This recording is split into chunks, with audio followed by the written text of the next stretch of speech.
Boa noite, pessoal. Mais uma vez, quem não estava aqui, sou o professor Ronald, lá eu sou coordenador do internato da UNIT, né, da Universidade Tiradentes, sou ortopedista há mais de 15 anos, e eu estou aqui para a gente discutir um pouco sobre emergências, as emergências ortopédicas.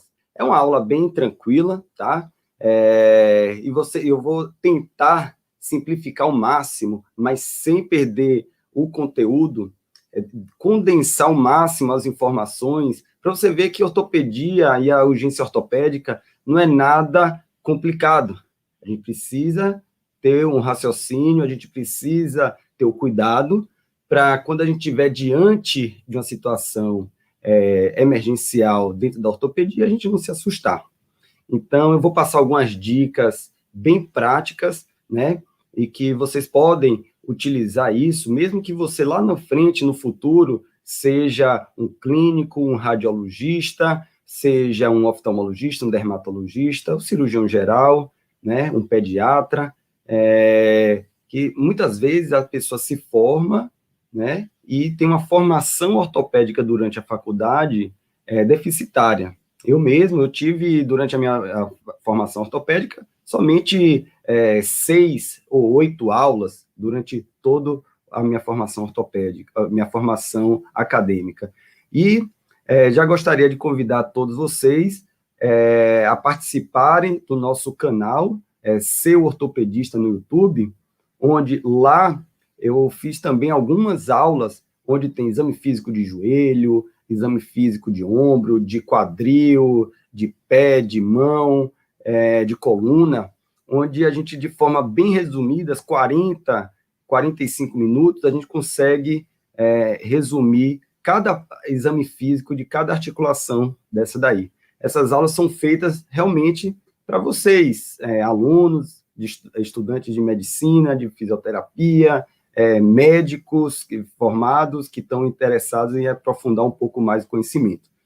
E agradeço a oportunidade do Descomplicando o Internato para apresentar essa minha aula, que é sobre emergência, já é uma aula que eu dou na beira do leito, mas eu consegui, por conta de vocês, do Descomplicando o Internato, resumir tudo em slides. Então, eu fazia na caneta, e agora a gente está em slide. Então, como eu falei, o que é que eu quero ensinar hoje? Eu quero aprender hoje é se defender. É você, diante da situação ali de emergência, você não comer bola. Você pode não saber o que fazer diante da emergência, mas você tem que identificar a situação emergencial e modificar e você se proteger de uma falha, de um erro. Então, você tem que estar ali sempre, como se fosse um goleiro, sempre a postos para se defender, né, de uma complicação. Então, pior do que você errar ou tentar acertar, é você errar por falta, por intempestividade, você falta de conhecimento. Então, você com conhecimentos básicos aqui, você vai conseguir se proteger das principais patologias que chegam na emergência de ortopedia. Então, vamos lá. Primeiro, o que você precisa fazer diante dessa emergência? A primeira coisa é mantenha calma. Nada vai ter um desfecho tão trágico assim. É feio, às vezes, você vê aquela coisa, aquele membro torto, todo quebrado, mas raramente o desfecho é trágico dentro da ortopedia. Então, mantenha calma. Você precisa reconhecer, saber os sinais de alerta daquele paciente, né? Sinais respiratórios, sinais de hipovolemia, isso é mais importante do que saber se está quebrado ou não, né? Você saber que se ele realmente está descorado, se ele está respirando bem, fazer o ATLS, né? Fazer o ABCDE, a gente chega no E, na ortopedia vai chegar no E. Então, reconheça os sinais de alerta desses pacientes, tá certo? E encaminhar para o seu ortopedista de forma elegante. Você precisa saber os termos, né? Assim, bateu, trincou. Não, você precisa dizer, fraturou, teve uma entorse, algo, o linguajar, né?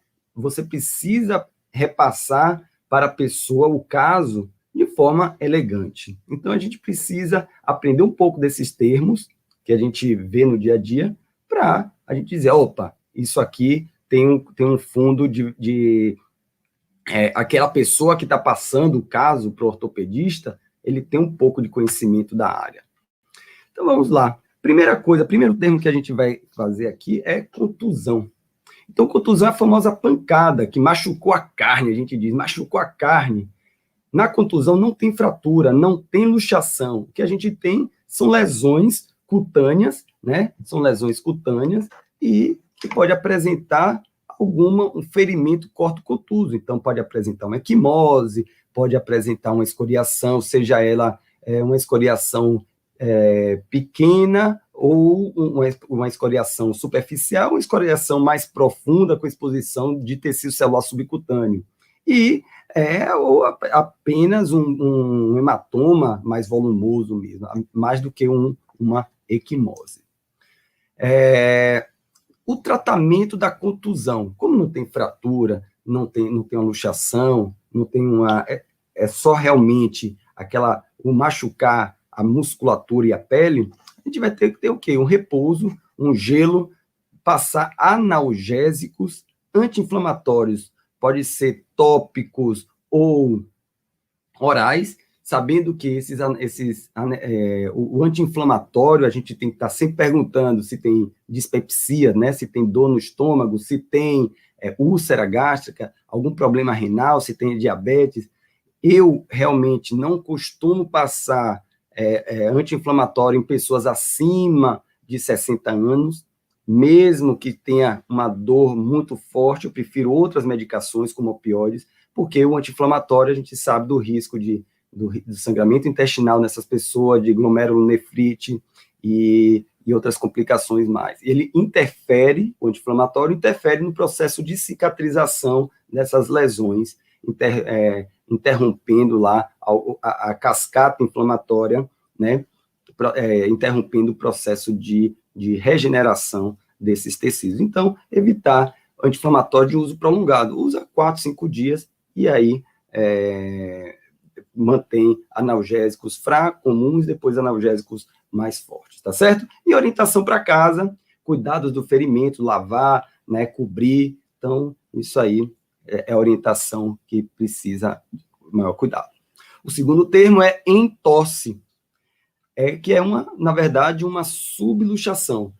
A articulação sai um pouco do lugar, mas não chega a romper completamente todos os ligamentos e cápsulas.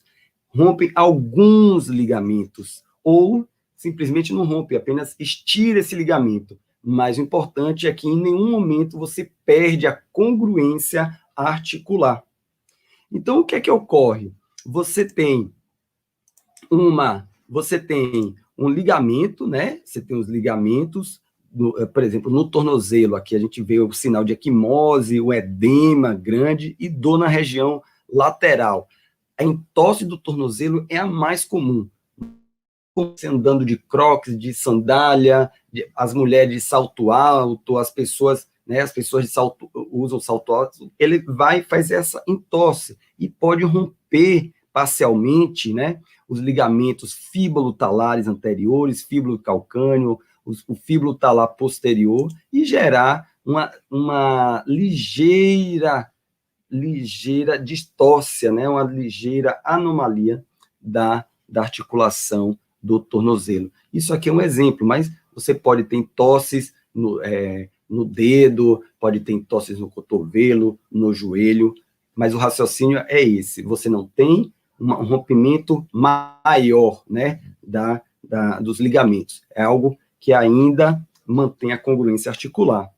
A conduta, no pronto-socorro, teve aquela entorse, você, para facilitar o diagnóstico, né, para você afastar um diagnóstico de uma fratura, é importante você fazer uma radiografia, né, onde aqui, nesse caso, a gente tem uma radiografia do tornozelo, a radiografia normal, fíbula normal, os espaços articulares estão paralelos, estão normais, a tíbia normal, então você não tem fratura.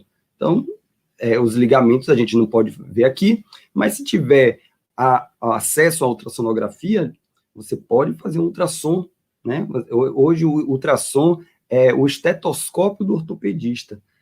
Se você fizer, claramente você vai ver uma lesão ligamentar. Você pode ver uma lesão ligamentar. E a conduta é essa, você fazer uma imobilização, pode ser gessada ou colocar esses conhecidos braces ou robofoot, mas é importante, não é para ficar 2, 3, 4 semanas imobilizado, não. É aquela imobilização de uma semana, de alguns dias, e aí já encaminha o paciente para fazer o fortalecimento muscular e fazer a mobilidade articular, que já foi provado de que se o paciente começa a fazer a mobilidade articular, você consegue nutrir a cartilagem, você consegue fazer que o processo de cicatrização ligamentar ocorra de maneira mais rápida e de uma maneira mais anatômica. Então, você deixar o paciente imobilizado por um período longo não é interessante. Alguns dias, ou no máximo uma semana, você já coloca o paciente para fisioterapia. E o raciocínio dos analgésicos e anti-inflamatórios é o mesmo que a gente falou da contusão. Eu prefiro analgésicos mais potentes do que anti-inflamatórios, porque eu quero que o paciente tenha inflamação, mas não tenha dor. Tem inflamação para cicatrizar o ligamento e a cartilagem, mas eu não quero que ele tenha dor. Então, o analgésico já é o suficiente. E agora a gente vai para a luxação, onde você tem a perda da congruência articular. É conhecido como deslocou, destroncou, está luxado mesmo, quando sai, perde essa congruência, o encaixe da articulação. E aí você já tem uma lesão cápsulo-ligamentar, ou seja, da cápsula e dos ligamentos de uma maneira mais extensa. E aí não tem como sustentar a articulação, aquele encaixe ósseo no lugar. Os mais comuns que eu vejo, a gente vê na urgência é ombro, tornozelo e os dedos, né? Ela pode ser franca, ou seja, ela chega luxada, ou luxa e volta. Essa de luxou e voltar é muito comum no joelho, na patela, por exemplo, que a pessoa luxa, rompe ligamento cruzado anterior, ligamento cruzado posterior, complexo posterolateral ligamentar, né? E aí ele, no momento do trauma, volta para o lugar, mas ali é considerado uma luxação por conta da extensa lesão ligamentar associada. E pode estar associada a fraturas ou não. Aqui nós temos 2 casos, né? 2 exemplos de uma luxação glenohumeral, que é do húmero, né? É do ombro. Então, isso é um exemplo de luxação glenohumeral.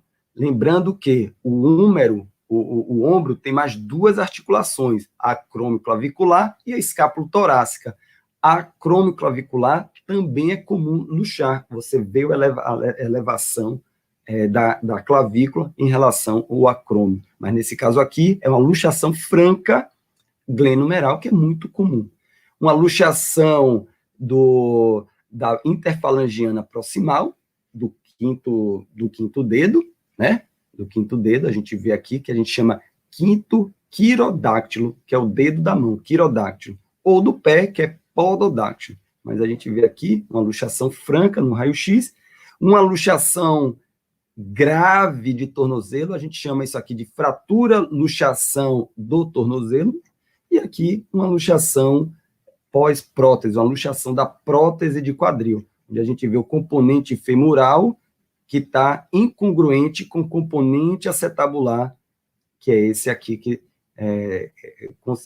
dá para ver pelo aro metálico que tem aqui. Então, 4 exemplos aí diferentes e ilustrativos de luxação.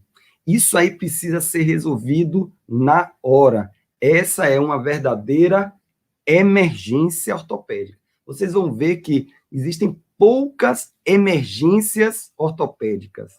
Emergência de verdade, que precisa resolver na hora. Luxação é uma delas. Precisa resolver na hora. Existem sinais claros de luxação aqui. Por exemplo, luxação do ombro, que você perde o movimento e você apresenta um sinal aqui, ó, se chama sinal da dragona. Por que dragona? Por conta dos militares que usavam ombreiras. Então, você tem a retificação deltoide, e aqui, ó, isso aqui é como se fosse uma dragona militar. Ele tem uma retificação. Então, o sinal da dragona, bem clássico. Se você palpa nessa região aqui, subacromial, ela é flácida, você sente o espaço vazio. Então, isso aqui, paciente, pela posição, você já prediz que é uma luxação glenumeral. E aqui na radiografia está confirmado. E por que uma emergência? Porque se você demora de reduzir, começa a ter morte por necrose da cartilagem, começa a ter condrólise, é esse o nome, condrólise. E o que é que isso leva? Um processo irreversível de morte, de degeneração da cartilagem, que é a artrose. Você pode comprimir vasos e nervos, gerando síndrome compartimental, ou apraxia, ou lesão nervosa permanente, né? E aí, quanto mais demora, mais ocorre o encurtamento e a contratura muscular, se fibrose, e aí fica cada vez mais difícil de reduzir. Então, algo que poderia ser reduzido com uma sedação ou um anestésico local, de repente precisa ir para um centro cirúrgico e reduzir. Então, é uma emergência, toda luxação é uma emergência, precisa ser resolvido imediatamente. Então, o tratamento é isso, fazer uma tração simples. Quantas vezes a gente vê jogando futebol, jogando vôlei, basquete, uma arte marcial, luxa o dedo, tem um golpe, luxa o dedo, e a pessoa vai lá e puxa, né? Puxa. Lembre que a gente está dando aqui, esse público, né? É médico, fisioterapeuta, pessoal da área de saúde. A gente não está dando aula aqui para pessoas do primeiro socorro, para a população leiga em geral, onde a gente, deixa do jeito que está. Nas aulas de primeiro socorro, a gente diz, não mexe, deixa do jeito que está. Mas aqui a gente pode dizer tranquilamente que se você der uma tracionada, né, você está no pronto-socorro, não tem ortopedista mais próximo, 2, 3 horas de distância, você pode realmente resolver a situação fazendo a tração simples do dedo, tração simples do cotovelo, do joelho, a tração do ombro. Então, ela, por uma propriedade chamada ligamento taxia, ou seja, os ligamentos vão conduzindo, vão taxiando, vão direcionando o osso para o lugar, quando você faz essa tração. Então, é importante tentar, pelo menos, fazer essa tração. É óbvio que existem situações que você não vai conseguir. Por quê? Porque pode ter uma interposição de um músculo, de um ligamento, de um tendão, e aí dificulta realmente essa tração. Mas a grande maioria, você ali no desespero não, que a primeira regra é manter a calma, mas ali diante da situação, você pode tracionar, que é mais benéfico do que deixar sem tocar. Tem algumas manobras especiais, e vale a pena quem vê isso com muita frequência, principalmente do ombro, existem as manobras que você pode colocar, de repente, um soro na axila e tracionar, que também ajuda a fazer uma alavanca e reposicionar esse húmero, né? Existem outras manobras que a gente pode depois aprofundar nesse conhecimento. Mas, no húmero, por exemplo, a glenumeral, uma dica é colocar um soro na axila e faz a alavanca que ajuda a posicionar. Luxação de patela, que é importante, né? Que é a rótula, quando sai do lugar, tenta acalmar o paciente e estender o joelho e dar um tapinha na patela que ela volta para o lugar. Essa manobra a gente viu jogadores de futebol fazerem na beira do campo. Já tem vídeos aí circulando na internet que fazem isso. A do ombro, a gente tem uma imagem clássica, tem um vídeo clássico que viralizou, um lutador de MMA que foi dar um golpe, deu um golpe errado, luxou o ombro e o adversário foi lá e tracionou, fez uma tração simples e posicionou o ombro no lugar. E quando o caso é mais complexo, e aí a gente, mesmo com anestesia, fazendo bloqueios de nervo periférico ali na emergência, a gente não consegue reduzir por interposição de tendão, aí tem que ir para uma cirurgia realmente. E as fraturas, né? As fraturas podem ser fechadas ou expostas. O pessoal no termo é trincou, quebrou, trilou, rachou, mas é tudo fratura, tá? O termo elegante de conduzir é fratura. E quando você tem uma exposição, né, do hematoma, que é o sangue que vem por conta da fratura, do hematoma fraturário, quando tem exposição desse hematoma em contato com o meio externo, aí a gente diz que é fratura exposta. A gente não precisa ver o osso para dizer que é uma fratura exposta. Basta que aquele hematoma da fratura entre em contato com o meio externo, isso aí já gera uma contaminação, uma infecção da fratura, e aí a gente diz que é uma fratura exposta. O que é que eu dou de dica aqui, para você saber se é exposta ou não? Quando você vê aquele sangramento na fratura, quando a gente vê esse sangramento da fratura, a gente observa que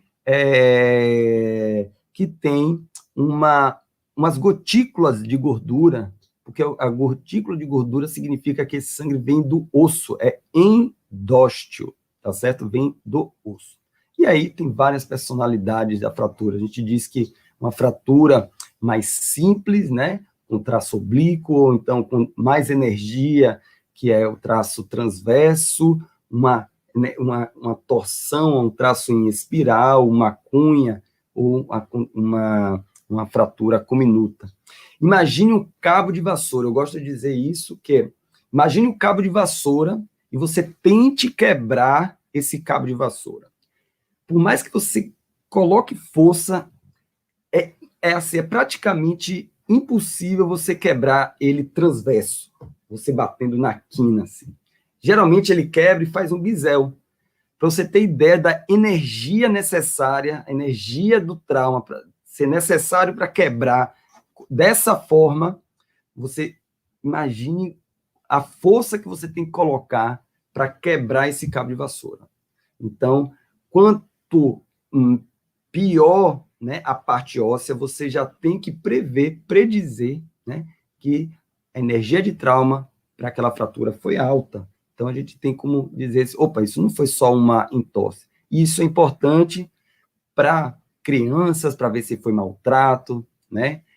Às vezes, uma fratura como se fosse de alta energia, mas a pessoa estava somente caminhando, aí a gente tem que suspeitar de câncer, né? Uma fratura patológica por osteoporose, uma metástase óssea, ou seja, a pessoa está caminhando e tem uma fratura extremamente complexa, de baixa energia, opa, aquele osso deve estar fragilizado por algum motivo. Então é importante a gente ver, entender que cada fratura tem a sua personalidade. Os tratamentos da fratura, aparelho gessado, que é aquele aparelho inteiro, né, aquele gesso completo, que pode fazer desenho, tudo, aquele gesso branco completo.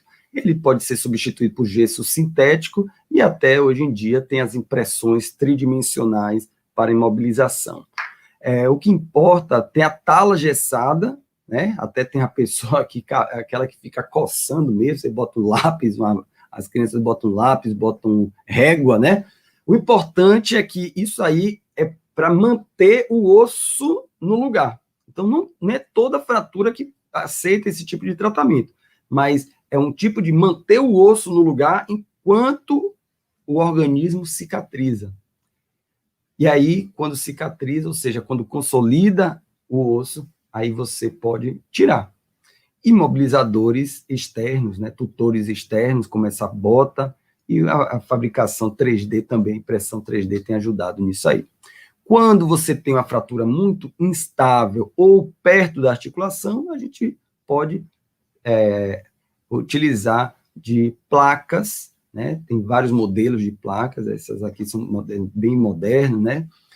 hastes, aquele lutador Anderson Silva e o Weidman, colocaram hastes, né, fraturas, foi bem parecido com esse que está sendo apresentado aqui, ou quando tem a fratura do fêmur, por exemplo, em idosos, não vale a pena fazer essas osteossíntese, né, placas, por conta da fragilidade óssea, por conta, de repente, já tem um grau avançado de artrose, aproveita que quebrou, já trata a fratura e já trata a artrose. E aí faz as artroplastias, como essa que é o desenho que está apresentado aqui, artroplastia do quadril. Certo? E a fratura exposta? A fratura exposta é o problema. Essa também é uma emergência. Então, a gente falou de luxação, e essa é a segunda emergência verdadeira da ortopedia. Porque não é a fratura que é o problema é a infecção. Então, a gente tem um problema duplo, a fratura e a infecção. Quanto mais demora tratar, maior o risco de infecção, de cronificar a infecção. Então, por que isso? Começa a ter uma proliferação elevada de bactérias, e a gente sabe que o osso ele tem uma barreira muito grande de vascularização, de que os antibióticos cheguem lá, que o sistema imune chegue até lá e consiga controlar aquela infecção. Então, se tirar a carga de bactéria logo cedo, a gente tem um índice de sucesso de uma redução de osteomielite crônica muito importante. Então, é por isso que é uma emergência, tá? E aí, existe a classificação para a gente predizer qual é o antibiótico, quanto tempo, a gente tem uma previsão de como tratar, e aí é baseado pelo grau de energia daquele trauma, o grau de contaminação daquele trauma, e existem alguns parâmetros. Os principais são o tamanho do ferimento, se é menor do que 1 centímetro, de 1 a 10 e maior do que 10 centímetros, e aí você já percebe que existe uma graduação, né? É óbvio que uma ferida menor tem uma chance de infectar do que uma ferida maior, né? Pode ser uma pequena, grande ou imensurável, e um desenluvamento, uma avulsão completa, ou seja, você tira a pele completa daquela região.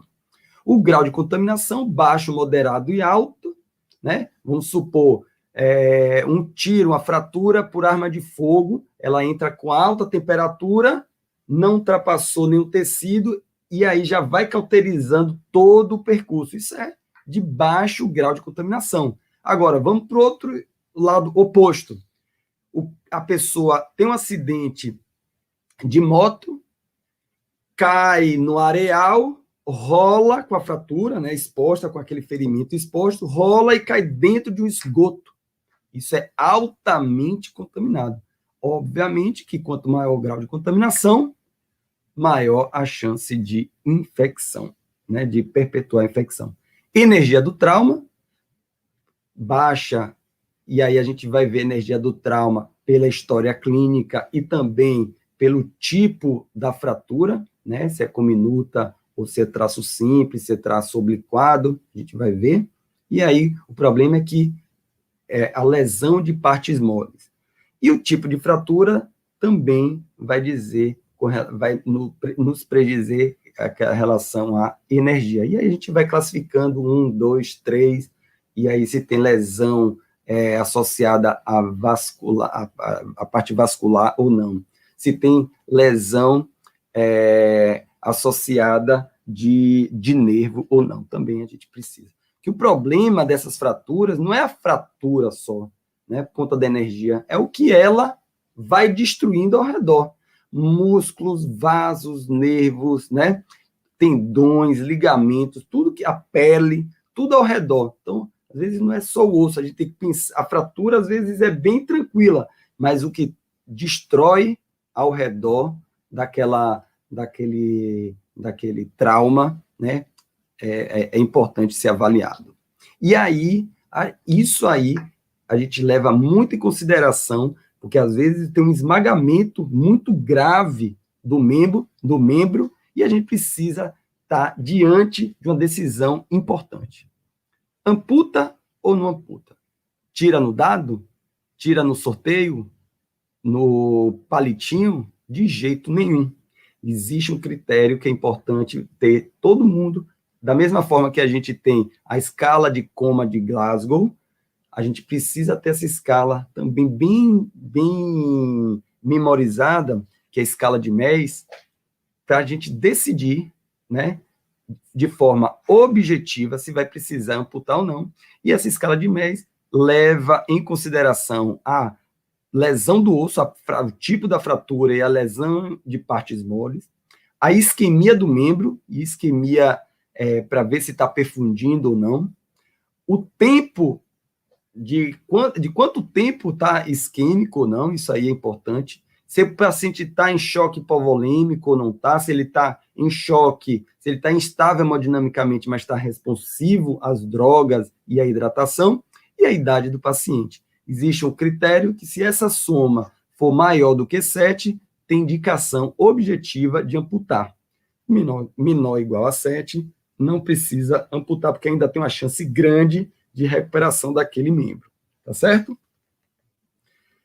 E o caminho do sucesso para a fratura exposta? Começa pela base, que é lavar, debridar, tirar todo o tecido, partes moles que está desvitalizado, e irrigar. Uma dica que eu dou aqui é, como é que você vai saber que aquele músculo está viável ou não? É a teoria dos 4 Cs. O primeiro C é a coloração, a cor daquele músculo, para ver se está vivo ou se está vermelho, igual a guelra de peixe. Quando você vai comprar peixe, você vai ver lá a guelra, se está viva, se está aquele vermelho mais vivo ou não. A consistência, se tiver muito friável aquele tecido, não adianta deixar. É um meio agar-sangue, né, de cultura bacteriana. Então, não vale a pena deixar. A contratilidade, ou seja, você pega com a pinça ou com bisturi elétrico, ou, né, algum objeto que vai fazer pequenos toques na musculatura, se ele contrair, está com a contratilidade mantida, vale a pena deixar. Se não contrair, não vale a pena deixar. E o quarto C é a capacidade de sangramento. Capacidade de sangramento. Se você tira um pedaço daquela fibra muscular e não sangra, não vale a pena deixar. Então, são esses 4 C para ver a viabilidade daqueles tecidos, tá certo? Entrar com antibiótico. Antibiótico, terapia. É empírico, mas é terapêutico, tá certo? Tem que entrar com antibiótico. Profilaxia para o tétano, caso não esteja na cobertura vacinal. Cobertura do ferimento e fixação da fratura. Pronto. Essa é a escadinha para o sucesso do tratamento da fratura exposta, ok?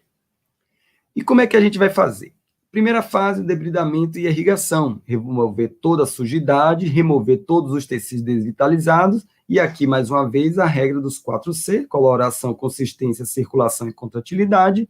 E irrigar. Quanto mais água você jogar naquele momento, existe uma convenção de ossos longos, né, de antebraço, braço, perna, fêmur, coxa, usar 5, 10 litros de soro fisiológico para lavar mesmo, reduzir muito a unidade formadora de colônia, ou seja, reduzir a carga bacteriana daquela ferida. Então, você lava, isso aí é muito importante. Eu digo que soro fisiológico é barato, caro é o paciente ficar com aquela infecção, usando antibióticos caríssimos, e o tempo de internamento desse paciente. Então, lava bem, mesmo que seja um ferimento curto. Quanto mais você lavar, você reduz a unidade formadora de colônia, você tem uma chance maior de controle da infecção, tá certo?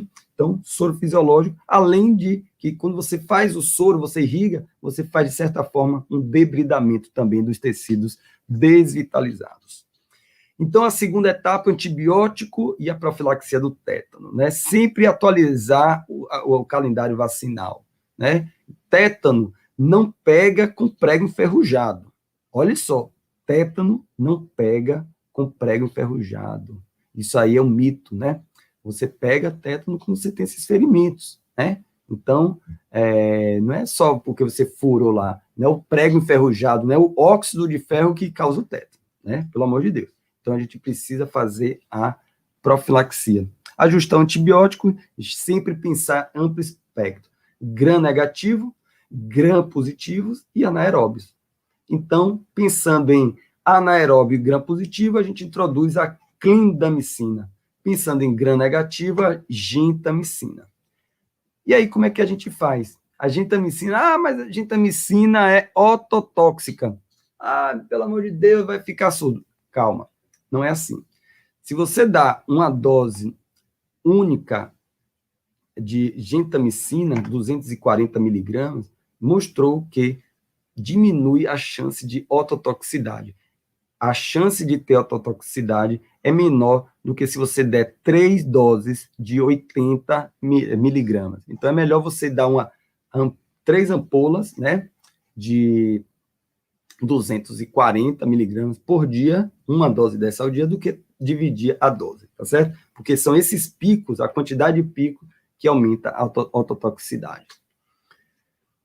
Então, clindamicina e gentamicina, tá? E a cobertura do ferimento, que pode ser feita de maneira primária, com a sutura primária, um retalho muscular para cobrir o osso e estruturas nobres. Quais são as estruturas nobres? Os vasos, os nervos e os tendões. Nessa sequência, vasos, nervos e tendões.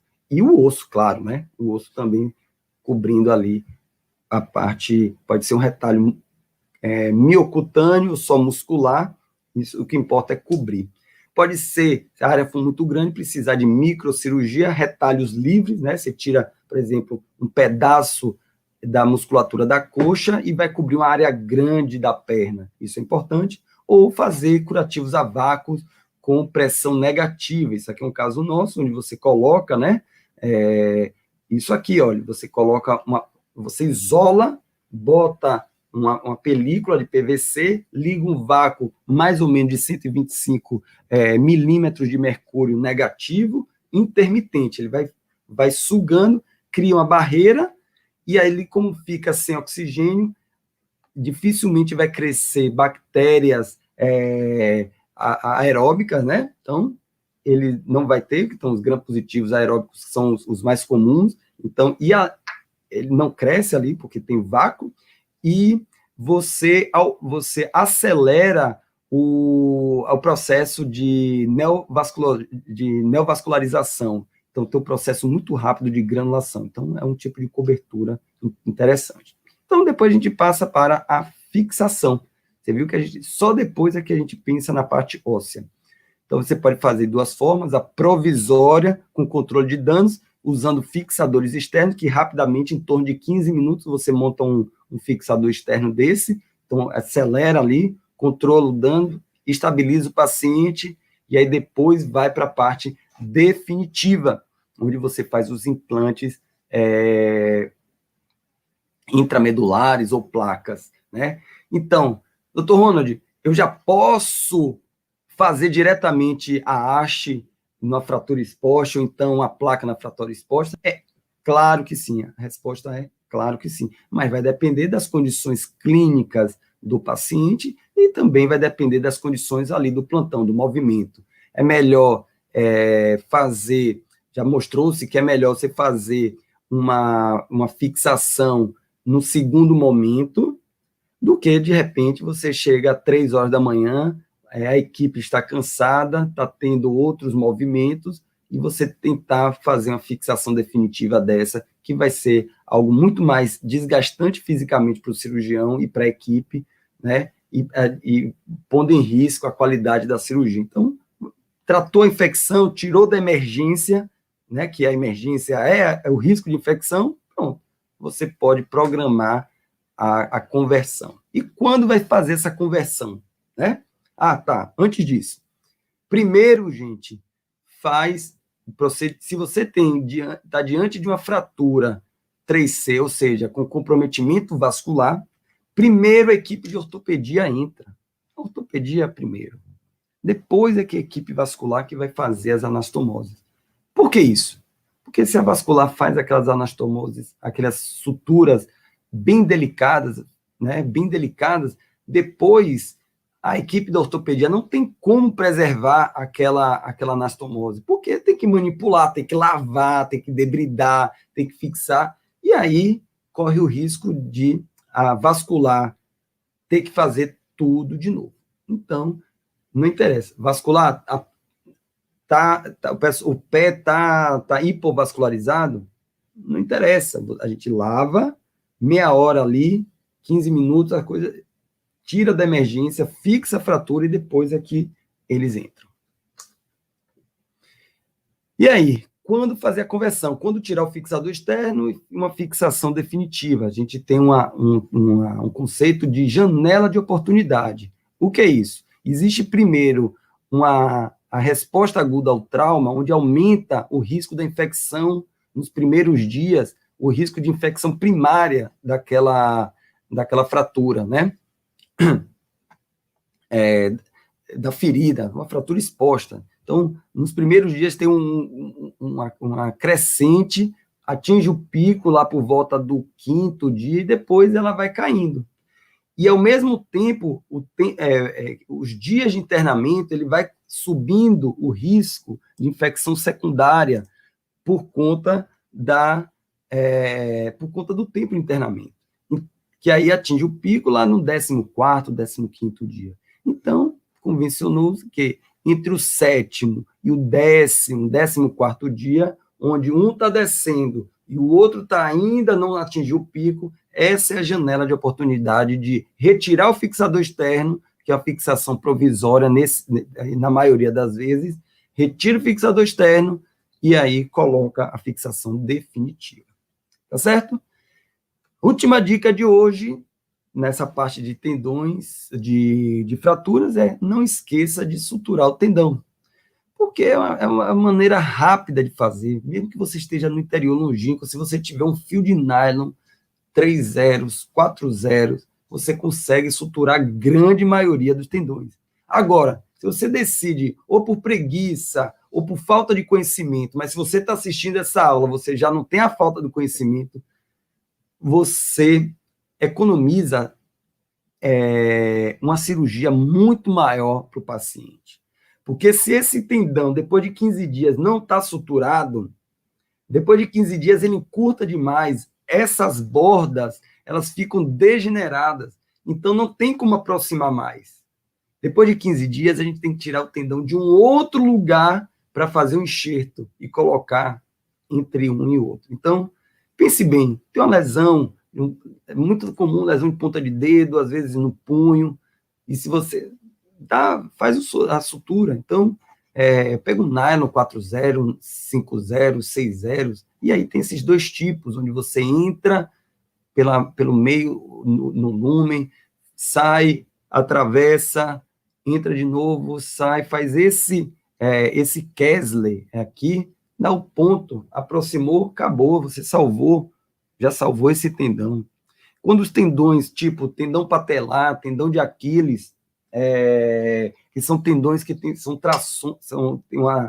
precisa de uma tração muito maior, você precisa dar esse Krakow, que é o Krakow, onde você faz um chuleio ancorado de um lado, chuleio ancorado do outro, e aí junta as duas pontas, isso em um lado do tendão, a mesma coisa você repete no outro lado, no outro coto do tendão, e aí sutura, que aí dá bastante tração, tá certo? Então, pensem bem, faça a tenorrafia na emergência, que vai ajudar muita gente. Já está acabando, já está mais da metade da aula.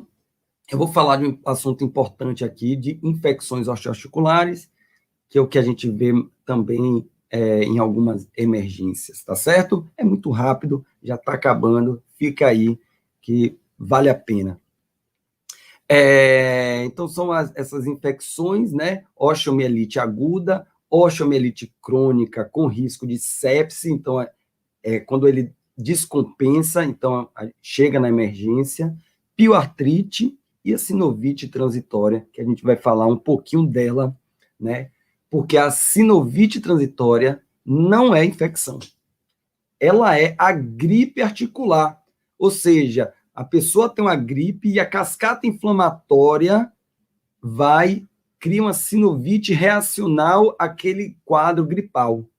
E aí, 15 dias após o quadro respiratório, ele pode desenvolver uma dor articular, principalmente em crianças e principalmente no quadril, que é autolimitada e resolve com sintomáticos, analgésicos, antitérmicos, resolve. Então, 4 ou 5 dias, aquela dor no quadril após uma síndrome gripal, é importante a gente ficar atento para essa sinovite transitória, para não confundir com essa aqui, ó. Opa, desculpe, era a pioartrite, para não confundir com a pioartrite, que é a artrite infecciosa, tá bom? Monoartrite infecciosa. Então, chega na emergência, osteomielite aguda, às vezes pós-operatório, né? Ou em crianças, né? Onde ele tem um ferimento e aí começa a ter aquela infecção, pode ter um risco de cronificar, então tem que resolver de forma imediata, tá certo? A osteomielite crônica, ela é uma emergência quando ela agudiza, né? E aí, pelo risco de sepse, a gente precisa cuidar. A osteomielite crônica, ela tem uma morbidade elevadíssima. Tem pacientes que ficam anos e anos com essa infecção, e aí, se não cuidar, a pessoa vai amputando os membros, a pessoa vai tendo uma síndrome consumptiva, vai desnutrindo, pode conduzir realmente ao óbito, né? Então, a gente precisa ter muita atenção, porque cuidar é um desafio para o ortopedista, é um desafio para o infectologista, é um desafio para o cirurgião plástico, é um desafio para um microcirurgião tratar dessas patologias. Mas existe uma esperança na medicina regenerativa, onde você utiliza células mesenquimais, onde você utiliza o controle metabólico do paciente. Existe uma esperança de que, ao injetar, tipo, plasma rico em plaquetas, aspirado de medula óssea, na borda dessas lesões, juntando alguns antioxidantes, alguns moduladores de vascularização, como eritropoetina, GH, você consegue aumentar a vascularização local ali e aí conduzir a um processo cicatricial. É uma esperança, tá? Existem alguns casos que vão muito bem, então tem que cuidar. Então, pode ter essa erosão óssea muito grande, então é uma coisa importante. Então, a pioartrite, como está falando, é a monoartrite infecciosa, e essa é a terceira emergência real da ortopedia. A gente falou de luxação, fratura exposta e a pioartrite, que é por essa infecção, há uma sopa destruidora da cartilagem, há uma condrólise muito grande, metaloproteinases, proteases, enzimas, fator de necrose tumoral, tudo misturado ali dentro daquela articulação, e há uma atividade catabólica importantíssima naquela articulação, e pode conduzir a uma artrose rapidamente, geralmente em pessoas jovens, e aí não tem jeito. Então, é por isso que é uma emergência. A gente precisa ficar muito atento. A agressividade é tão grande, que pode até luxar a cabeça do fêmur, por exemplo, de um paciente que está com a pioartrite. Pode destruir, corroer, né, toda aquela cabeça do fêmur só por conta dessa atividade. Então, é muito importante a gente ficar atento. Não adianta ficar dando antibiótico, analgésico, não. Eu vou mostrar como é o tratamento, tá certo? Os locais mais comuns: quadril, principalmente criança, quadril de criança, né? Ou joelho, tornozelo. Raramente, na minha vida de ortopedista, mais de 15 anos, eu só vi uma pioartrite de ombro e uma pioartrite de cotovelo. Mas quadril e joelho são os campeões, tá certo? Quadril e joelho são os campeões. E como é que a gente diagnostica? O paciente chega urrando, é dor nível 10, de 0 a 10 é dor máximo, uma dor articular muito grande, não pode encostar. e por conta que não pode encostar, ele tem uma posição que ele se torna um pouco mais confortável, que é essa posição antálgica. No joelho, 30 graus de flexão, que é quando o joelho tem a maior capacidade volumétrica, então dá um certo conforto. Se for para 31 graus de flexão, já sente dor. Se for para 29, já sente dor. Então, ele tem um bloqueio articular. No joelho, 30 graus. No quadril, 45 graus de flexão, 45 de abdução e 45 graus de rotação externa. É a mesma situação. O paciente chega naquela posição, urrando de dor. Então, é uma emergência pela destruição, pela dor do paciente, tá? E o que fazer? Aqui, as posições 30 graus, mas não fica assim bonitinha, não, com essa cara bonita aqui, não, tá certo? Opa, desculpa. Apresentar. Deixa eu ver. Saiu? Não, tá ok, tá online. Não fica com essa cara bonita aqui, não. O negócio é assustador mesmo. Então, aqui os ângulos, 45 de flexão, 45 de abdução, 45 de rotação externa. E o que fazer? Precisa de ressonância, tomografia, ultrassom? Não. Você precisa de uma seringa e uma agulha e conhecimento na cabeça. E vontade de fazer. Porque se chega nessa situação e você não tem vontade de fazer, a tendência é, vamos passar um antibióticozinho para esfriar o quadro? Isso aí é destruidor. Você está prejudicando a conduta. Vamos dar um antibióticozinho para ver se melhora o quadro? Não é a conduta recomendada. A conduta recomendada é você pegar uma seringa, uma agulha e fazer a punção articular. Certo? Se você não sabe fazer a punção articular, do joelho é muito fácil. Do quadril tem um pouco mais de técnica. Mas do tornozelo também um pouco mais tranquilo. Mas se você não souber fazer, encaminhe para quem sabe, imediatamente. Não vai tentar dar uma esfriada no quadro dando antibiótico oral, não. Não existe essa conduta. Então, funcionou na sala de emergência mesmo, se vier pus franco, tem que encaminhar para o centro cirúrgico para abrir a articulação, debridar, jogar soro fisiológico, colher material para cultura, já entra com antibiótico em doses altíssimas, oxacilina 12 gramas por dia, é alta dose. Gentamicina, dose alta, fecha a articulação, bota um dreno de sucção, esse dreno, quando parar de sair secreção, 50 ml por dia, você retira esse dreno e faz uma imobilização gessada, porque como tem toda aquela destruição da cartilagem e tem dor também, você quando faz a imobilização, não mexe tanto, deixa ali o paciente mais confortável, 7 dias, e aí já tira. Aguarda o resultado da cultura e aí ajusta o antibiótico de acordo com a cultura. Recomenda-se fazer 2 semanas de antibiótico na veia e depois você dá alta para o paciente com antibiótico oral. Por que isso? Porque você consegue uma concentração mínima inibitória, que é MIC, mais elevada quando você faz um antibiótico venoso. E aí você não passa pela via intestinal, você tem um pico maior, e aí você tem uma chance de penetração óssea maior. Então, mas você, na emergência, funciona. Não sabe? Manda para o centro cirúrgico, manda para quem sabe. E aí, só depois que vai para o centro cirúrgico é que entra com antibiótico. Se vier turvo, e aí, o que fazer? Faz o GRAM.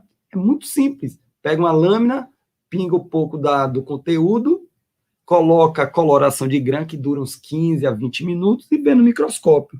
Se você vê bolinhas, cocos em cacho, em fileira, duplo cocos, que são todos gram-positivos, opa, tem bactéria, eu estou vendo que tem bactéria.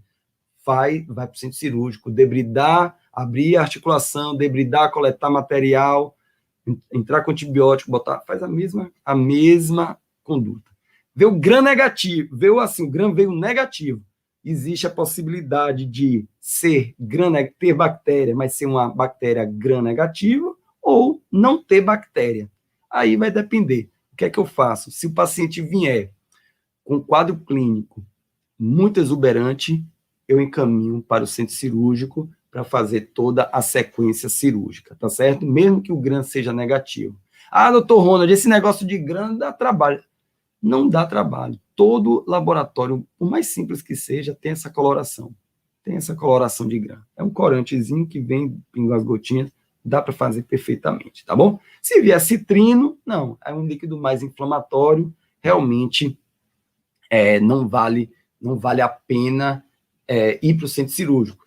Colhe, faz o estudo bioquímico, estudo citológico, microbiológico, e aí, se vier bactéria, que dificilmente vem, mas se vier, aí você encaminha para a drenagem, tá bom?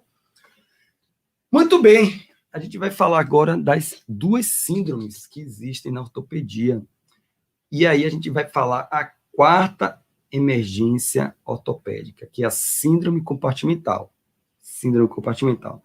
Tem uma outra síndrome, que é a síndrome da embolia gordurosa, que a gente é uma emergência, mas o manejo dela, você vai ver que não é o ortopedista que conduz, mas síndrome compartimental é o ortopedista que conduz, sim.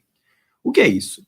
A síndrome compartimental, geralmente você tem um compartimento, né, onde é composto por musculatura, vasos e nervos, envolto por uma fáscia inelástica. Então, quando você vai colocando muito edema, muito líquido ali dentro, você não dilata e aumenta a pressão intraarticular, ou a pressão intracompartimental. E o que é que acontece? O fluxo de vaso e o fluxo nervoso ali começa a emperrar. Então, a distal ao compartimento, você começa a ter complicações clínicas. E quais são essas? De forma fácil, para memorizar, você vai pegar, são 5 P's e um E. P de PEN, de dor, P de paralisia, de parestesia, de palidez, de falta de pulso e edema. Ou seja, nós temos aqui a dor, pode ser pela própria distensão da cápsula ou pela compressão do nervo. Então, nervo, nervo, nervo, nervo, nervo, nervo, e vaso, vaso, ou seja, palidez, tá? O sangue não passa. Vaso e vaso, não tem pulso. E o edema do membro, um edema duro, você vê assim, você palpa um edema duro mesmo. E o paciente urra de dor, mesmo tomando altas doses de morfina, altas doses de calmante, é muita dor. E aí você pode diagnosticar que o conceito objetivo é você medir a pressão intracompartimental, se essa pressão intracompartimental for maior do que 40 milímetros de mercúrio, ou ao medir a pressão compartimental e a diferença com a PA diastólica for menor do que 30 milímetros de mercúrio, ou seja, a pressão, a pressão arterial diastólica está de 80. Não, vamos botar de 60. E a pressão compartimental está de 30. Certo? Essa pressão compartimental de 30, mesmo estando 30, quando você vai ver a diferença, essa diferença deu 30 milímetros de mercúrio, ou seja, ela está se aproximando, a pressão intracompartimental está se aproximando da pressão arterial diastólica, ou seja, está prejudicando a vascularização ali local. E aí, gente, vale a pena fazer a fasciotomia. Quando é que a gente usa isso aí? Geralmente, quando o paciente está desacordado, está entubado, que ele não tem como referir dor, né? Você palpa ali, então você não tem um critério objetivo clínico. Então, recomenda-se você medir, porque é importante, às vezes ele está entubado e está fazendo essa síndrome compartimental e pode perder a função do membro por conta da necrose extensa ou amputação daquele membro, né? Então, é importante prestar atenção. E aí o tratamento é fasciotomia. Abre a fáscia para abrir a tampa daquela panela de pressão. E aí a vascularização se restabelece e a parte nervosa também se restabelece. Então, síndrome compartimental é a nossa quarta emergência verdadeira, tá certo? E a síndrome da embolia gordurosa é diferente da embolia gordurosa, mas surge a partir dela. É uma embolia gordurosa mais uma reação do imune do nosso corpo, causando vasculites pelo corpo inteiro. O que é que aumenta essa reação? A quantidade de embolia, né, de êmbolos, mas tem alguns marcadores, como o antígeno o HLA-B27, que é presente na nossa população brasileira, em torno de 5% da nossa população. Então, o fator de HLA-B27 aumenta o risco. Fraturas extensas da pelve e do fêmur, onde tem uma embolização muito grave, muito extensa, então aumenta a quantidade de êmbolo, aumenta a chance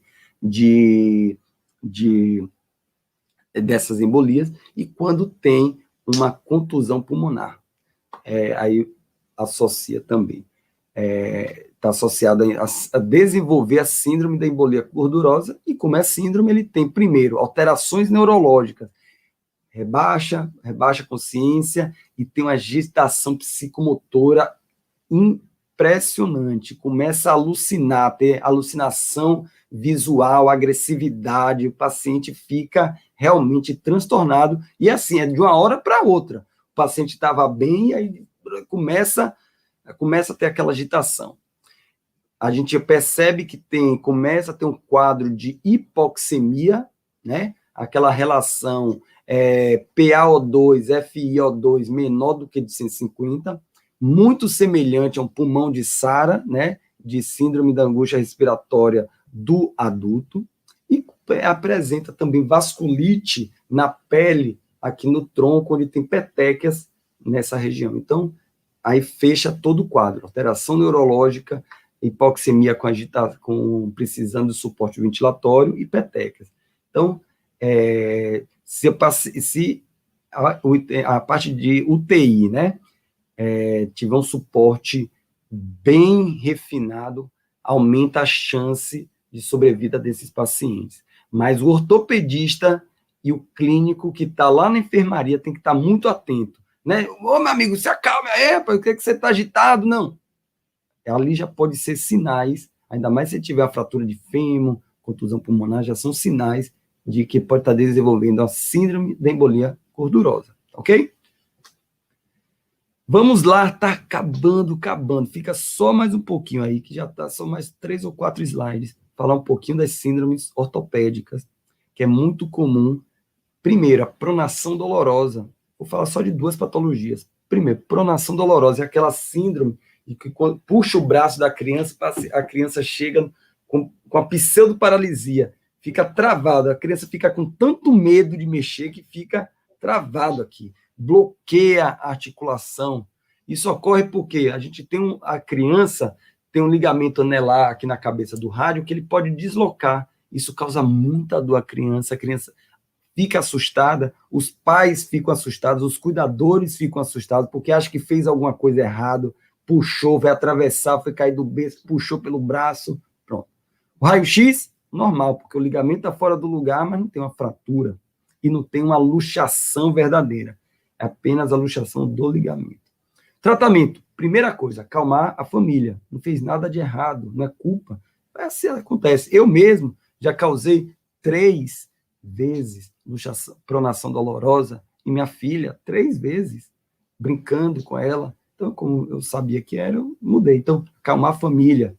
O cotovelo, como é que você faz? Você tem que reduzir isso imediatamente. Bota o cotovelo a 90 graus, apoia a mão sobre o cotovelo, o polegar aqui na cabeça do rádio, faz uma hiperpronação, você sente um estalo, depois você faz uma supinação, pronto. Você faz assim, pode ir com vontade. Faz e volta, pronto.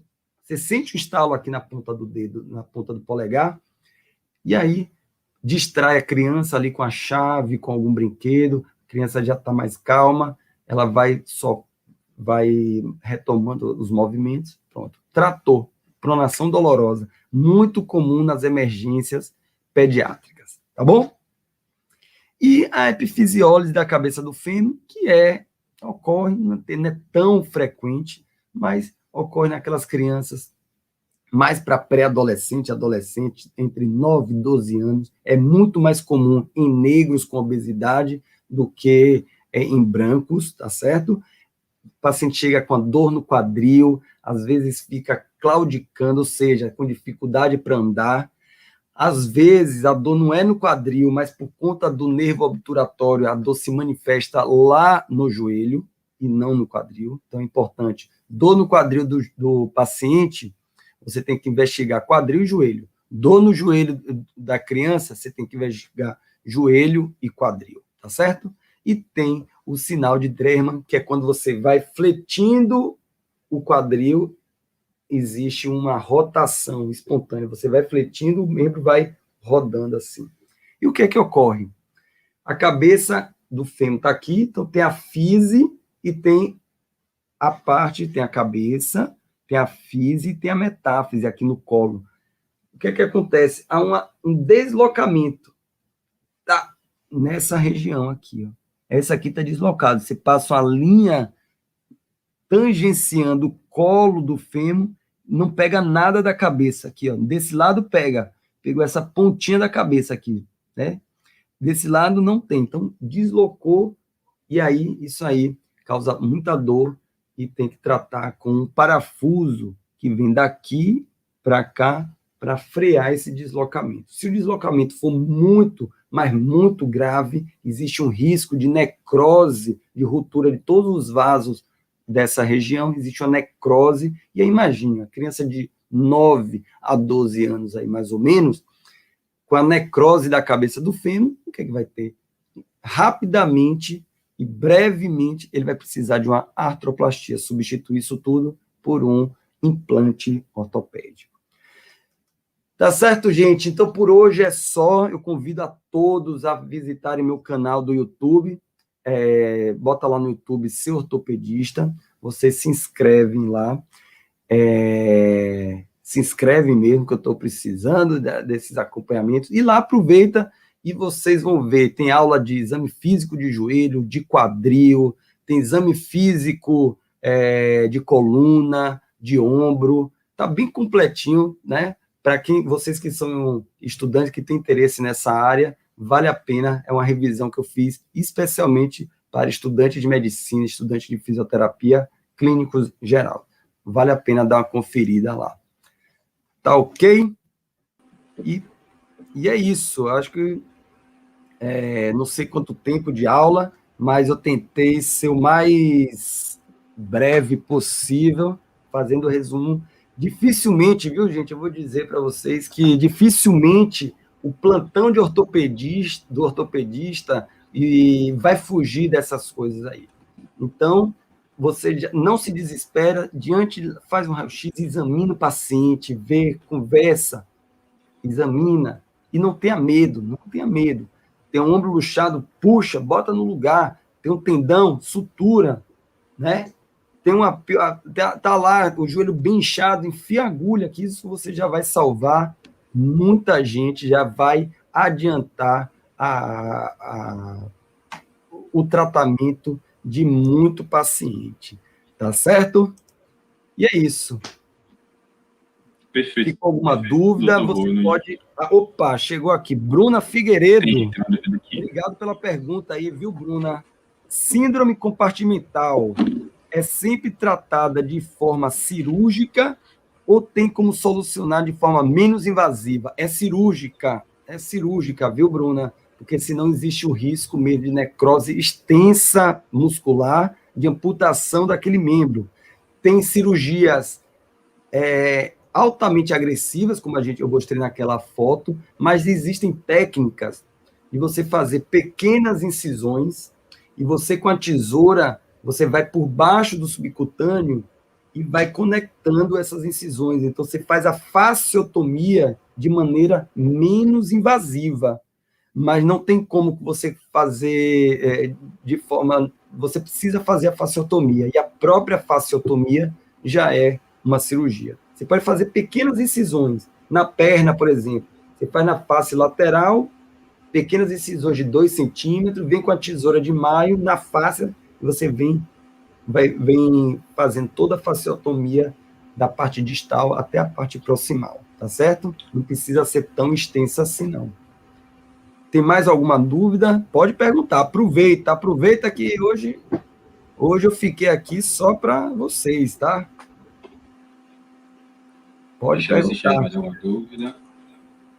E qualquer coisa, sempre tem um telefone de ortopedista, você está lá no plantão, sempre tem um telefone de ortopedista, tá certo? Os meus alunos sempre ligam, professor, aqui tem uma fratura, o que é que eu vou fazer?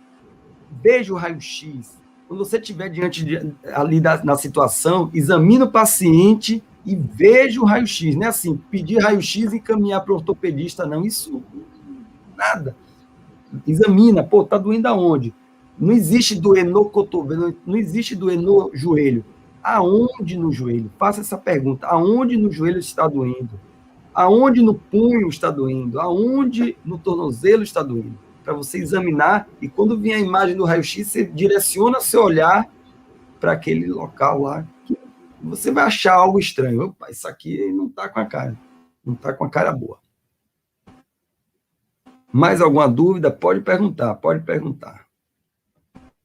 Vamos lá, me apertem, me apertem. Certo? Mas é isso. Dê uma olhada, né? Não é por nada não, mas as aulas estão bacanas mesmo. Eu acabei de vir de Indaiatuba agora, e aí encontrei um radiologista dando uma aula lá, e aí quando eu tirei a máscara, pô, você, rapaz, você que é Ronald, eu assisti sua aula de joelho, adorei, eu fiz um resumo da sua aula, só para examinar, porque a gente precisa fazer um exame físico básico, adorei, pronto, aí eu fiquei lá em Indaiatuba, um cara que eu nem conhecia, então tem umas aulas bem bacanas, vale a pena. Professor, a gente teve muitos elogios mesmo, não surgiu mais nenhuma dúvida. Oi? Que bom. Inclusive, eu deixo aqui meu elogio. Sua aula foi maravilhosa, o senhor tem uma didática muito boa, dá gosto de você ensinando e aprender com o senhor. Muito obrigado mesmo. Que bom.